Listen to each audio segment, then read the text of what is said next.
Okay, welcome. I'm Chris Walton. I'm a mindfulness teacher.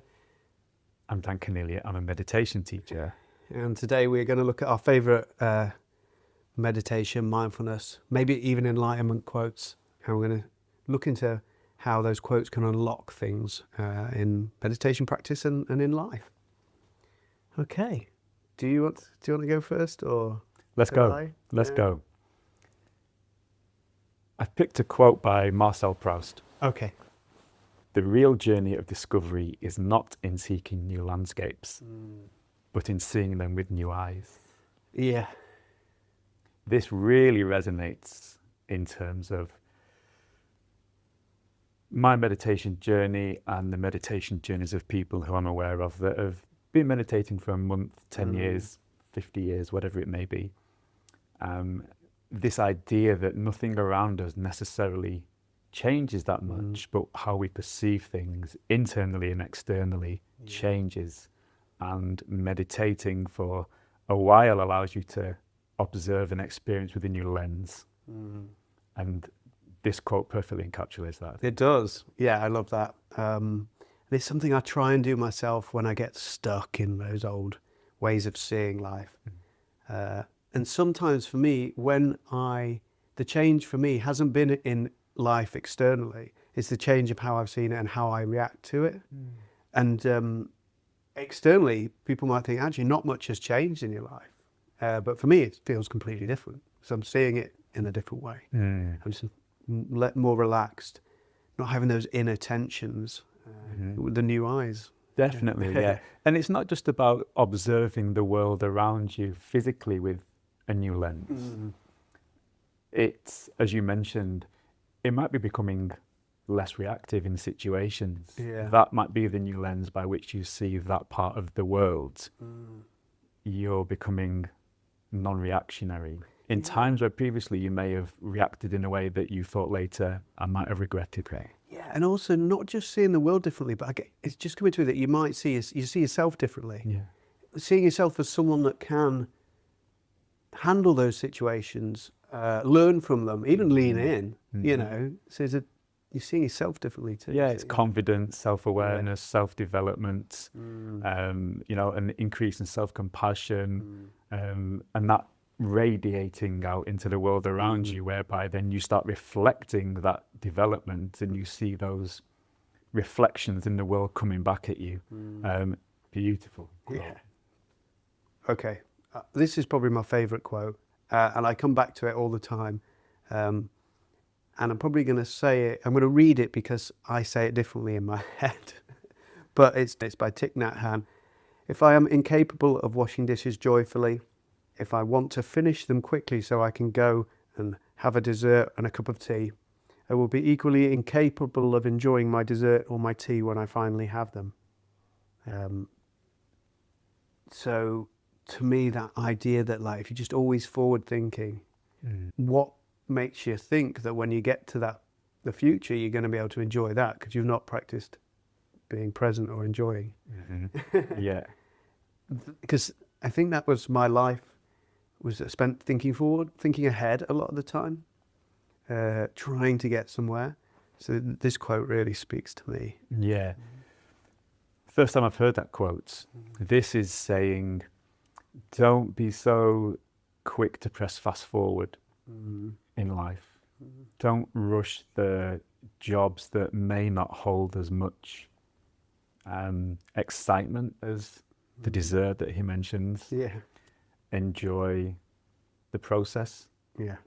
I think that's what it's saying. That's what it's saying, Take your time, enjoy the moment, because if you can't enjoy the moment now, what makes you think that you're capable of enjoying the moment in the future? Exactly. Your mind is not in the present moment. No.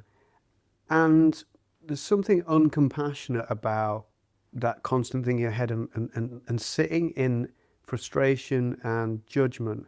So if you're doing a task and you're just sitting in that kind of, when's it going to be a good time, or I need to change something in my life to do that thing. It's just a constant uncompassionate place to sit. And you can replace the dessert that you're waiting for at the end of washing the dishes with retirement.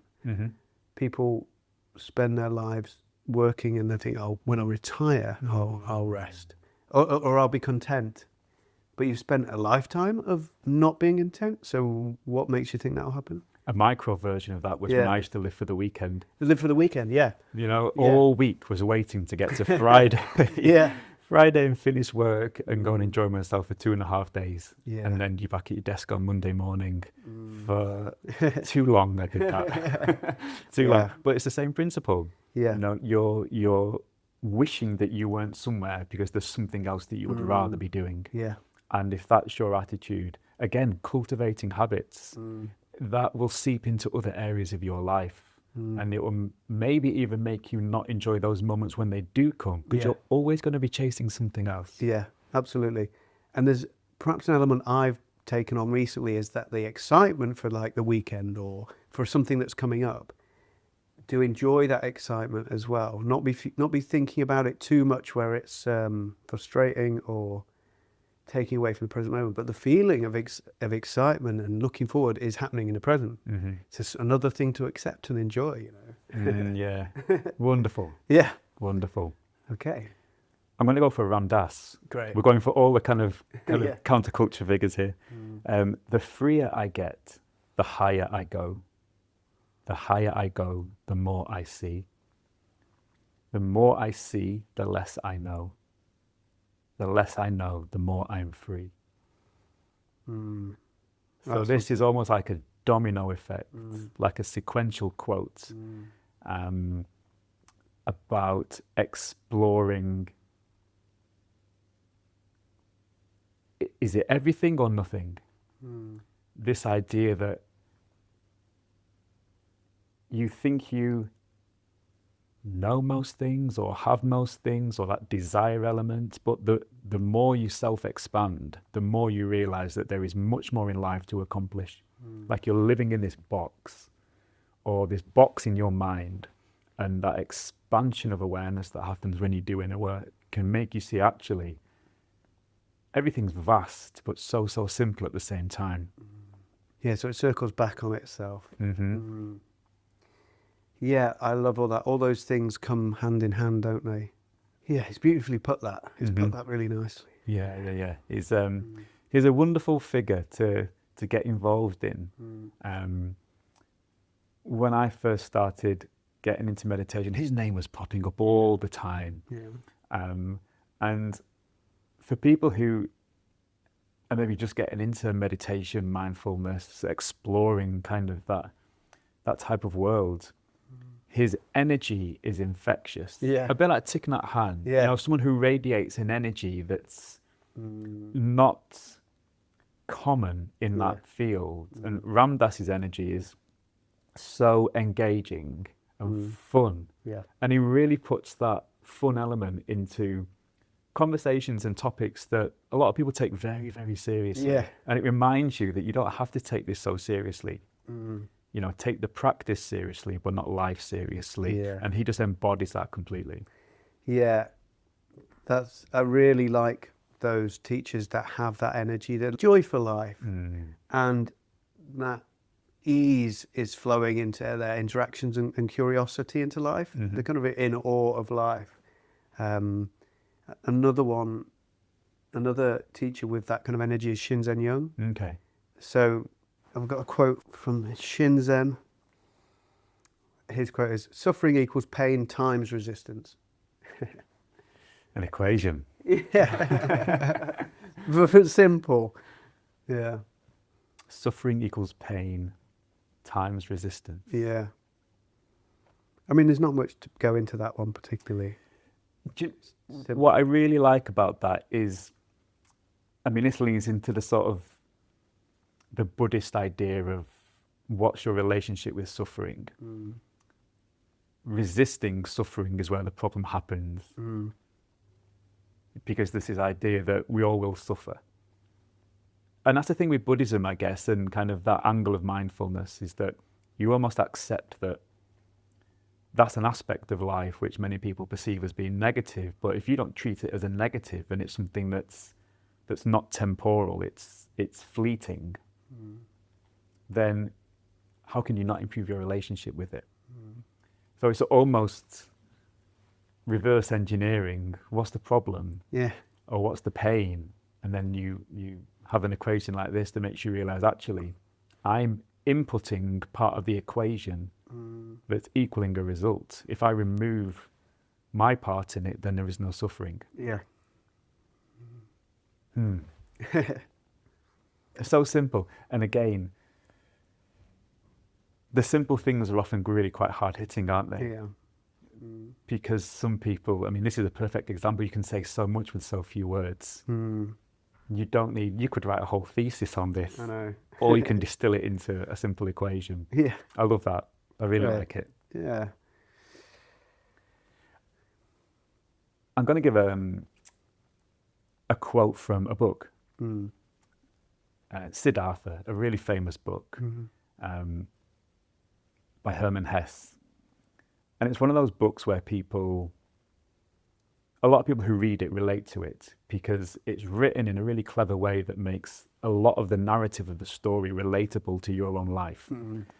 So you immediately put yourself in place of the central character and his journey, spiritual enlightenment and being led astray and temptation and desire and what it really means and the peaks and troughs of life. Incredible book. There's a scene near the beginning where he's meditating. He's sat underneath a tree and he has his eyes closed and he's repeating a mantra. Now this really resonates with me because when I started to meditate with a mantra, it was new to me. And then all of a sudden I read a book and this character's meditating with a mantra and it's based 2,000 years ago. And his mantra is, Om is the bow, the arrow is the soul, Brahman is the arrow's goal, at which one aims unflinchingly. And he repeats that in his meditation. And that to me is full of the essence of why many people meditate, who then go on to discover that there's something spiritual or consciousness-based or universal about this practice, that connection with something that's far greater than the individual. Om is the bow, this imagery of an archer. The arrow is the soul. Brahmin is the arrow's goal.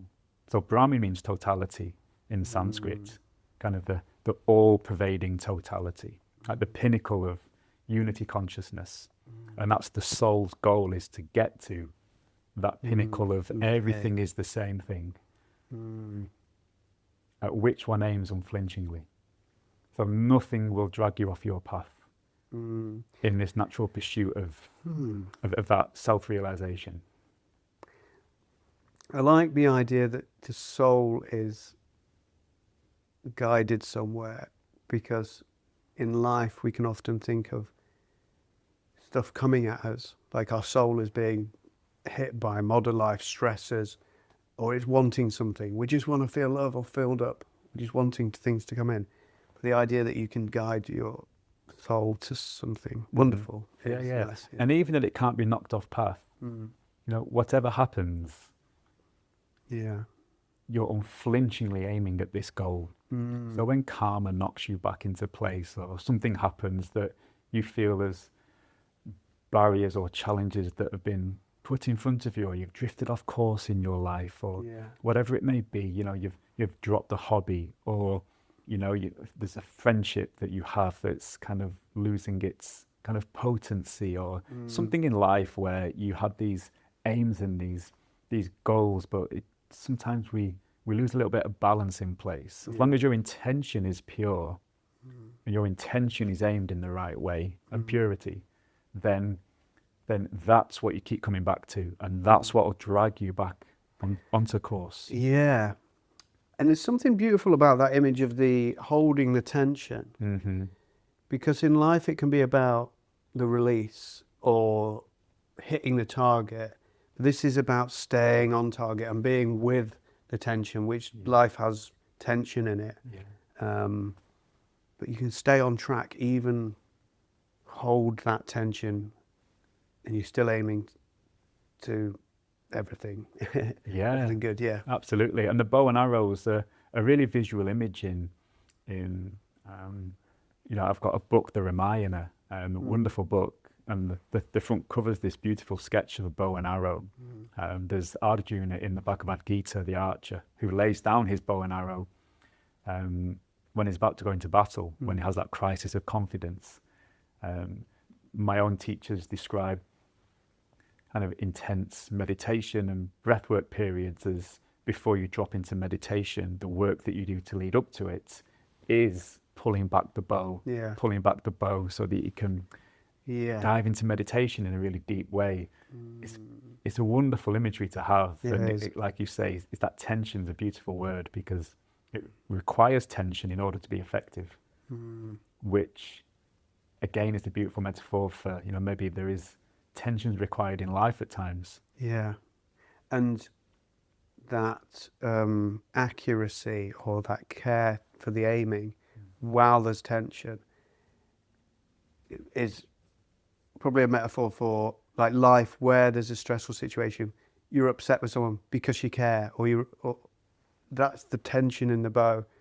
Can you hold on target that's a pure, compassionate target while holding that stress of I'm annoyed at that person or I'm worried? That's where the work is. That's where it's difficult, but that's where it can make the most difference on where you end up.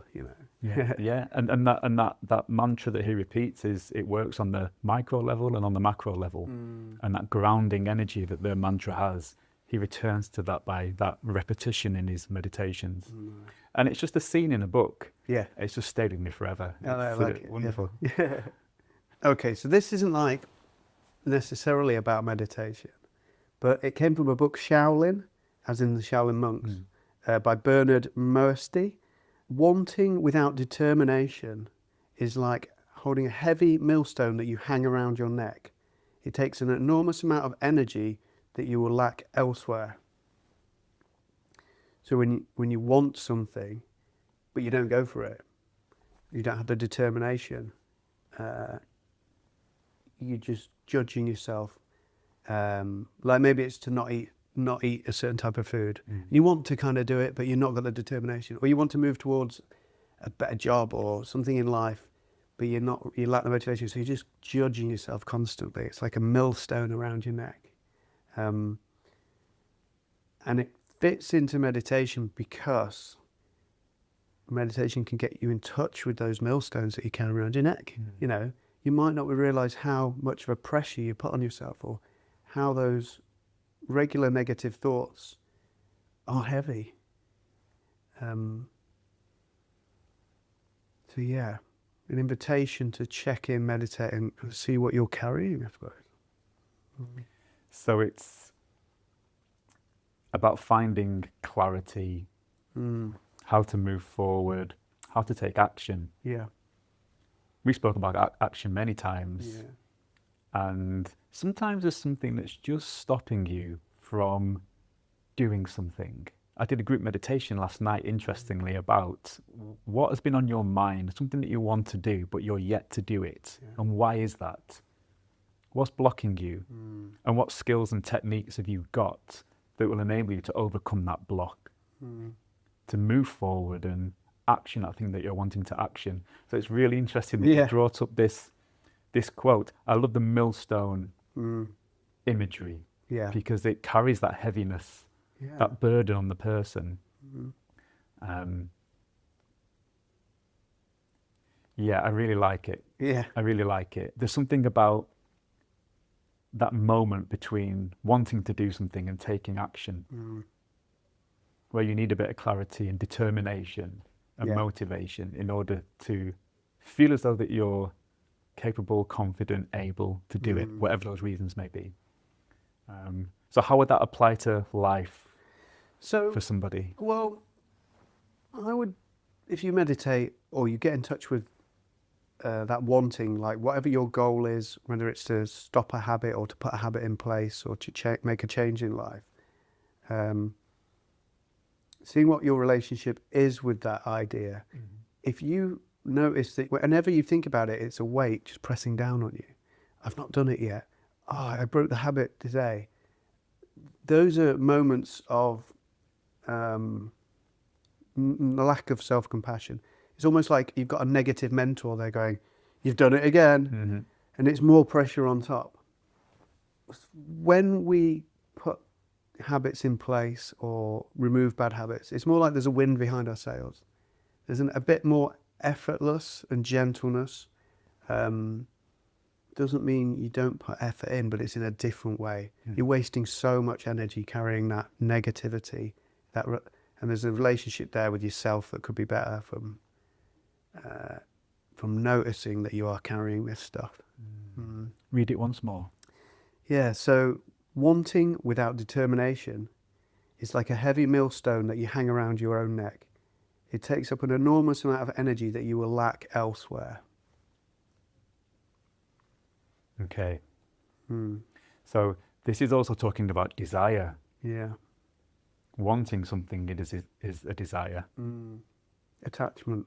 Yes. And the determination is inviting us to think of determination differently, because it's saying it's separating wanting and determination. We often think we've really got determination, but wanting is different. Pull that apart. Determination in a positive way is not giving yourself a hard time. Determination would be, I am going to do this. It might take longer than I would like it to be, but I'm not going to give myself a hard time on this path. I'm going to push myself along, be the wind behind my sails, encourage myself along, get all the help I need without sitting in this negative energy of wanting or giving myself a hard time. Wonderful. Yeah. Okay. So this was said by Leonard Cohen. Okay. And it's in the book Art of Stillness by Pico Uya. So going nowhere, as Cohen described it, was the grand adventure that makes sense of everywhere else. Going nowhere.